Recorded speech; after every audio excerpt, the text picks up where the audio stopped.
Please pray with me. Gracious God, thank you for loving us, even the times when it's more work. Help us to love each other, even the times when it's more work. We ask in the name of your Son, Jesus Christ. Amen. There's more to you than meets the eye. Most of you have heard this phrase. We say it when someone surprises us. We find that they have a talent we didn't expect. We think it when someone knows something that we didn't think they knew. We say it when we have to reevaluate what we think about somebody. I thought I had the measure of you, and then I learned that there was more to you than what I thought.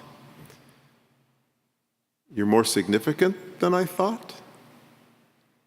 For the last 4 Sundays, the church has been reading and hearing about how Jesus is the bread of life, and we hear it again today. There must be more to it than meets the eye. The experts disagree about what the 6th chapter of John is teaching us. Jesus is the bread of life. Unless we eat his flesh and drink his blood, we don't have life in us. It sure looks like the gospel writer is writing about the Eucharist, about communion. It is referring to the eating the bread and drinking the wine that has become the body and blood of Christ. And that's probably true and is also the easiest way of looking at it. But I imagine there's more here than what meets our eyes. We're challenged to go deeper. Is communion, the Eucharist, just simply coming forward and eating that flat wafer and taking a sip or a dip of wine, and well, I'm done now, I can go home? Or are we invited to be changed in the eating of the bread and drinking of the wine? It is so interesting to think about the reactions Jesus got to his teaching in this chapter of the gospel. First, the religious leaders take exception to the teaching. They argue with him. Then the disciples have a hard time, and many of the disciples left him. They couldn't take it in. Then it came to the inner circle of disciples. They didn't leave, but it was hard for them too, and we find one of them will betray him. What was Jesus asking of them when he told them that they needed to have the bread of life? He wanted them to be like him. He wanted them to adopt his values. Get your nourishment from living like I live. You remember when folks used to wear that bracelet? Had the letters WWJD? Sounds like an old country radio station from Chicago. That's why I say it with the twang. What would Jesus do? I think it died out because folks didn't really take it seriously. It was like a fad. It was just a thing. Kind of like the phrase we have on our money. In God we trust. We have that on our money. Do we trust in God with our money? That's a different sermon. And I'm afraid of the answer, so we won't go there. The real question is, how did Jesus live, and how do I do the same? And for starters, Jesus did not put himself first. God was number one. Neighbor was a close 1B. I think he's asking us, ask them and us, do you want to be remade? I think the folks who were following Jesus were interested in what Jesus said, but they were not ready to think and act differently than they normally do. So they decided to go back to the bread that they were already eating. They chose another bread over the bread of life. Do you want to be remade? Many of the other breads of this world aren't bad.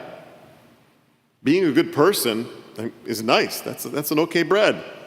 Being a hard worker is good. That's an okay bread. Being a responsible citizen is commendable.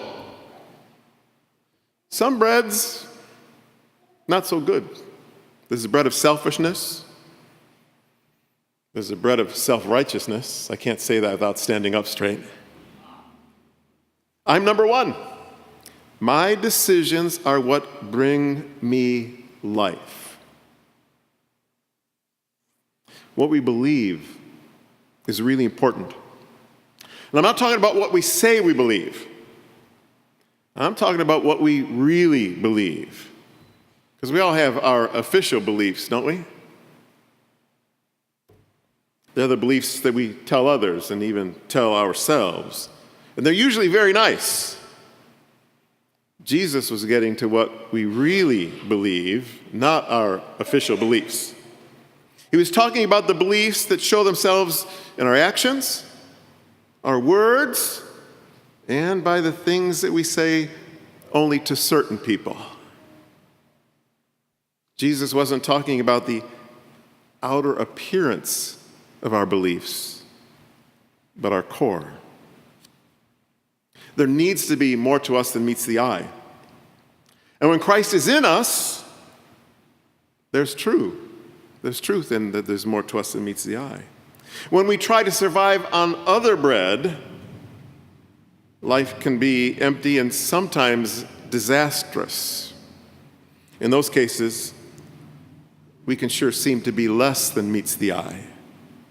I imagine most of you have had friends or acquaintances who have turned out to be other than what we thought they were. They ended up doing things that we thought would be impossible for them to do, but they did it. I'm sorry to say that this is true for clergy too. Most of you have heard or read about the clergy scandal in the Roman Catholic Diocese in Pennsylvania. As many as 300 priests were less than what meets the eye. And that diocese wasn't alone. I'm even more afraid. So for whatever reasons, they left the bread that gives life and they fed on darkness. On the outside, they looked good. They looked fine. They said all the right things. On the inside, they believed some things that others didn't know that they believed. And more than likely, they didn't tell themselves the truth about what they believed. They believed things that do not bring life, but take life.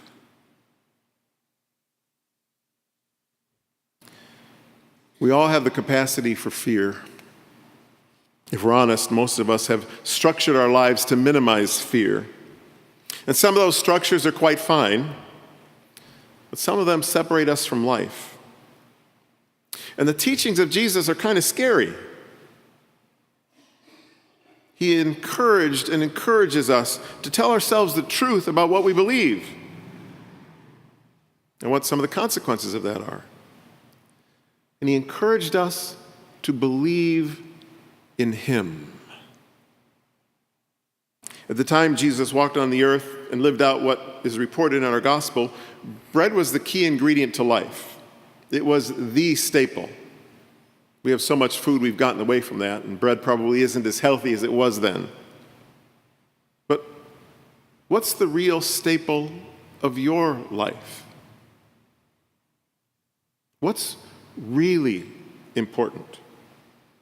Not what do you say is important, but what is really important, shown by what you do, think, say in private. Jesus knows the things we say in private. I know we say that, God knows everything, but we don't always act like we really believe that, do we? The things we say in private. I am the bread of life. Nothing else is the bread of life. I am. If that's true, if Jesus and his teachings are the most important things in life, if they are, we need to be forgiven. I know I do. We need to be awakened. We need courage. We need hope. When you come forward today, pause. You heard me say that last week. Not come forward out of rote memory and habit. Come to the table. And when you come, pause. When you receive the bread and wine, the body and blood of Christ, pause. You will be eating forgiveness. Let it in. You will be eating truth and courage. Let them in. You will be eating hope. You will be eating life. Pause. Let him in. Amen.